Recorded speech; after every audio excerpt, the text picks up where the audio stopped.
Assalamualaikum warahmatullahi wabarakatuh. Saya Puati, CGP Angkatan 10 dari SD Negeri 2 Doropayung, Kecamatan Pancor, Kabupaten Rembang, Jawa Tengah. Pada kesempatan ini saya akan menyampaikan demonstrasi kontekstual modul 1.3 visi guru penggerak. Untuk mewujudkan visi, saya menggunakan pendekatan inquiry apresiatif. Inquiry apresiatif adalah pendekatan dalam manajemen perubahan yang memfokuskan pada pencarian nilai-nilai positif dalam organisasi atau individu untuk memunculkan perubahan yang berkelanjutan yang bertujuan untuk memahami apa yang telah berhasil dalam masa lalu dan bagaimana hal itu dapat digunakan sebagai landasan untuk perubahan positif di masa depan. Pendekatan inquiry apresiatif dapat dimulai dengan mengidentifikasi hal-hal baik apa yang terdapat di sekolah, mencari cara bagaimana hal tersebut dipertahankan dan bahkan bisa ditingkatkan. Tahapan inquiry apresiatif tertuang dalam alur Bagja, antara lain B. Buat pertanyaan utama, A. Ambil pelajaran, G. Gali mimpi, C. Jabarkan rencana, dan A. Atur eksekusi. Visi saya sebagai guru penggerak adalah mewujudkan generasi yang beriman, bertakwa, berakhlak mulia, berprestasi, kreatif, inovatif, mandiri, berkebinekaan global, dan adaptif terhadap kemajuan teknologi.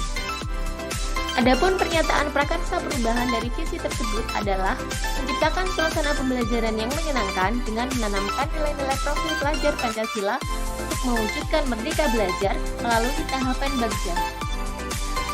Adapun tahapan Bagja yang pertama yaitu B. Buat pertanyaan. Pertanyaannya yaitu, apa yang harus saya lakukan untuk mengembangkan pembelajaran yang menyenangkan untuk murid saya? Daftar tindakan atau penyelidikan dari pertanyaan tersebut adalah yang pertama, mengajak kepala sekolah dan rekan sejawat untuk bertukar pikiran tentang pentingnya pembelajaran yang menyenangkan. 2.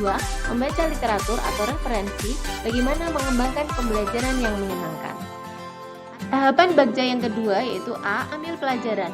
Pertanyaannya, 1. Siapakah di sekolah lain yang sudah mengembangkan pembelajaran yang menyenangkan? 2.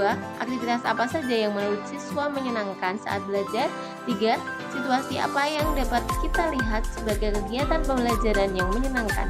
Daftar tindakan atau penyelidikan yang perlu dilakukan untuk menjawab pertanyaan tersebut adalah yang pertama, mencari contoh nyata bagaimana pembelajaran yang menyenangkan melalui studi literatur secara mandiri atau kolaborasi. 2. Survei pendapat kepala sekolah, guru, orang tua siswa, dan siswa. Tahapan Bagja yang ketiga yaitu G. Gali mimpi. Pertanyaannya, apakah model pembelajaran dan kebiasaan baru yang saya bayangkan jika pembelajaran yang menyenangkan berjalan dengan baik setiap hari? Daftar tindakan atau penyelidikan yang perlu dilakukan untuk menjawab pertanyaan yaitu 1. Membuat daftar model pembelajaran yang disukai siswa dan menyenangkan. 2. Mencatat kebiasaan yang membuat pembelajaran menyenangkan. Adapun tahapan Bagja yang keempat yaitu J. Jabarkan rencana. Pertanyaannya, apa langkah paling sederhana atau langkah pertama yang bisa dilakukan untuk mengembangkan pembelajaran yang menyenangkan? Daftar tindakan atau penyelidikan dari pertanyaan tersebut adalah 1. Membuat daftar pertanyaan untuk melakukan survei bagaimana pembelajaran yang menyenangkan. 2. Menerapkan contoh nyata dari daftar literatur secara bertahap. 3. Mencatat hasil observasi setiap penerapan model pembelajaran yang menyenangkan. Ada tahapan Bagja yang kelima yaitu A. Atur eksekusi. Pertanyaannya, siapa saja yang mengamati proses dan mengarahkan saya dalam mengembangkan pembelajaran yang menyenangkan? Adapun daftar tindakan atau penyelidikan yang perlu dilakukan untuk menjawab pertanyaan tersebut adalah mengajak guru lain atau kepala sekolah untuk melakukan observasi di kelas saya setiap 1 bulan sekali. Demikian video demonstrasi kontekstual modul 1.3. Terima kasih. Wassalamualaikum warahmatullahi wabarakatuh.